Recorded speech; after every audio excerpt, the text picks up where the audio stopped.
नमः संस्कृताय। प्रिय संस्कृत मित्राणि, संस्कृत सेवा में आप सभी का स्वागत है।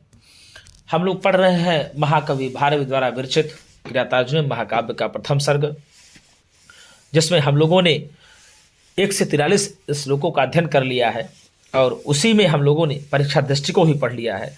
आज उसी श्लोक में 43वें श्लोक में हम लोग परीक्षा दृष्टि को हल करेंगे, क्योंकि 43वें श्लोक को हम लोगों ने रात्रि में पढ़ लिया है। आज प्रातः हम लोग उसकी परीक्षा दृष्टि को हल करने आए।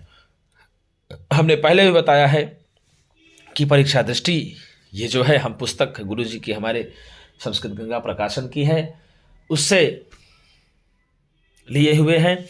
और इस परीक्षा दृष्टि से थोड़ा सा इतर प्रश्न जो बन सकते हैं, समास हो, चाहे अलंकार हो, चाहे प्रकृति हो, चाहे प्रत्यय हो, इन सबको भी हम बताने का अपने इस श्लोक के माध्यम, इस वीडियो के माध्यम से प्रयोग करते हैं। तो मित्रों, हम लोग आज एक 43वें श्लोक की परीक्षा दृष्टि को हल करेंगे। तो थोड़ा सा 43वें श्लोक को हम लोग एक बार देख लेते हैं क्या दिया हुआ था। 43वें श्लोक दिया है, द्रौपदी कहती है युधिष्ठिर को कि पुरः सराधामवतां यशोधना सुदुषहं प्राप्य निकारमीदृशम् भवादृशाश्चेदधिकुर्वते रतिं निराश्रयाहन्तहता मनस्विता।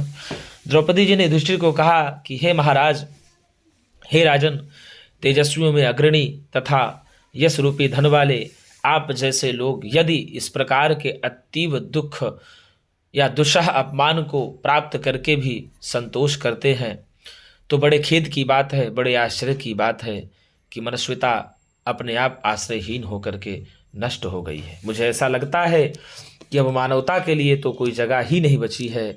मानवता तो अपने आप आश्रयहीन सी हो गई और आश्रयहीन होकर के नष्ट हो गई। तो आइए हम लोग पहले नंबर पे देखते हैं क्या दिया हुआ है। तो पहले नंबर पे ही दिया हुआ है कि निराश्रयाहंत हता मनस्विता। क्या दिया? निराश्रयाहंत हता मनस्विता। सूक्त के वक्ता तथा श्रोता हैं। तो वक्ता है द्रौपदी और श्रोता है युधिष्ठिर। इस सूक्ति के वक्ता कौन है? तो द्रौपदी है। और श्रोता कौन है? युधिष्ठिर है। तो निराश्रया हंत हता मनस्विता, यह सूक्ति किस ग्रंथ से ली गई है? तो किरातार्जुनीयम से ली गई है। निराश्रया हंत हता मनस्विता, यह सूक्ति किरातार्जुनीयम के किस सर्ग से ली गई है? तो यह सूक्ति किरातार्जुनीयम के प्रथम सर्ग से ली गई है। निराश्रया हंत हता मनस्विता, यह सूक्ति द्रौपदी किसको उद्देश्य करके कह रही हैं? तो यह द्रौपदी युधिष्ठिर को उद्देश्य करके कर रही हैं। और यहाँ पर द्रौपदी इस सूक्ति के अनुसार किसको मारे जाने की बात करती हैं? तो भैया मनस्विता को मारे जाने की बात करती हैं। किसको? मनस्विता को। मनस्विता में कौन सा प्रत्यय है? तो तल प्रत्यय है। कौन सा प्रत्यय है गुरुजी? तल प्रत्यय है।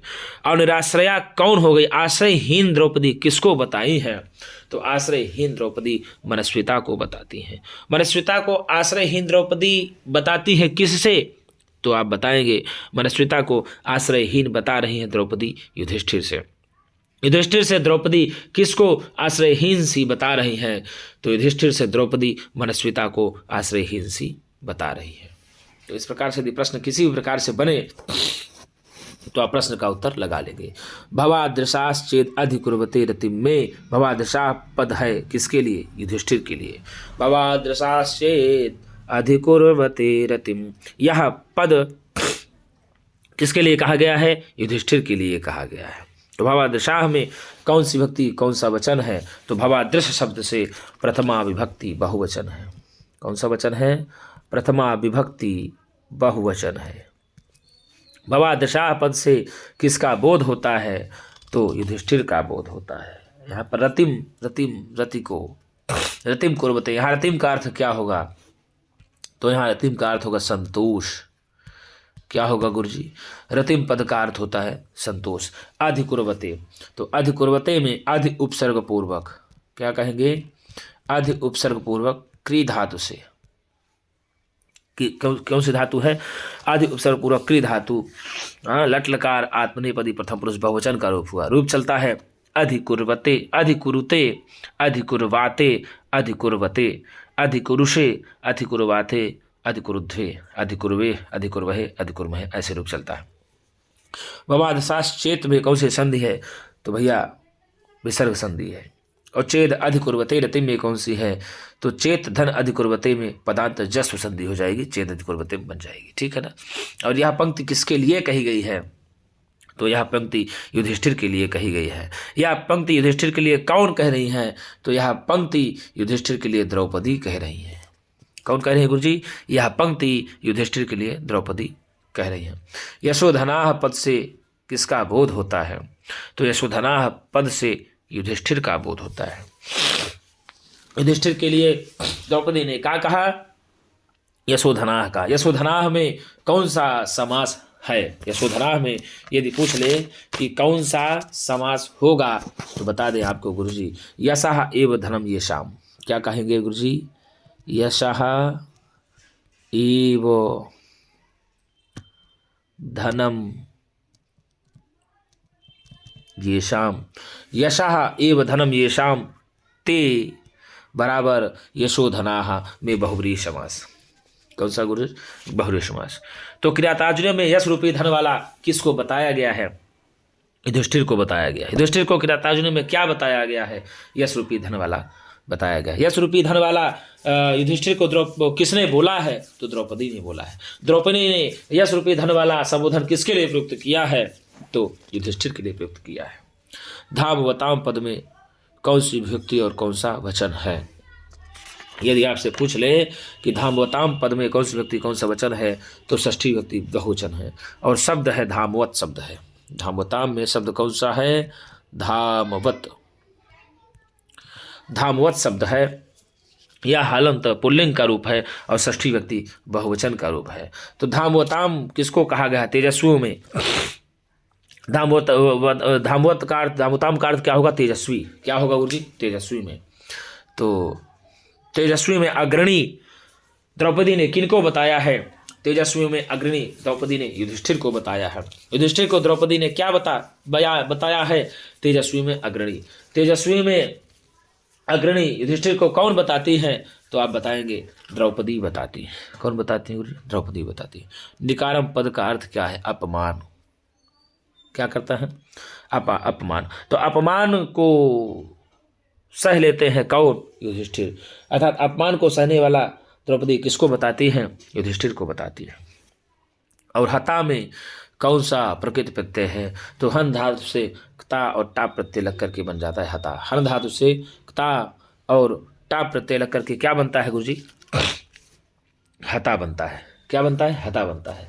तो द्रौपदी ने तेजस्वी में अग्रणी किसको बताया? युधिष्ठिर को बताया। और यश रूपी धन वाला किसको बताया? तो युधिष्ठिर को बताया। और अतीव दुस्सह अपमान को प्राप्त करके भी संतोष करते हैं, ऐसा द्रौपदी किनको बताती हैं? तो भैया युधिष्ठिर को ही बताती हैं। जो असहनीय दुस्सह अपमान को प्राप्त करके भी संतोष करते हैं तो उनके इस संतोष से क्या नष्ट हो गई द्रौपदी बोलना चाह रही हैं? तो भैया मनस्विता नष्ट हो गई द्रौपदी बताना चाह रही है। तो मनस्विता आश्रयहीन होकर के नष्ट हो गई है, यह बात कौन बोलती है? तो द्रौपदी बोलती है।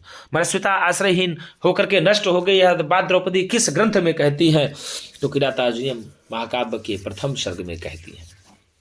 किस में कहती है गुरु जी? प्रथम सर्ग में कहती है। और प्राप्य में कौन सा प्रत्यय होता है? तो लेप प्रत्यय होता है। कौन सा प्रत्यय होता है? लेप प्रत्यय। रतिम में कौन सी व्यक्ति कौन सा वचन है?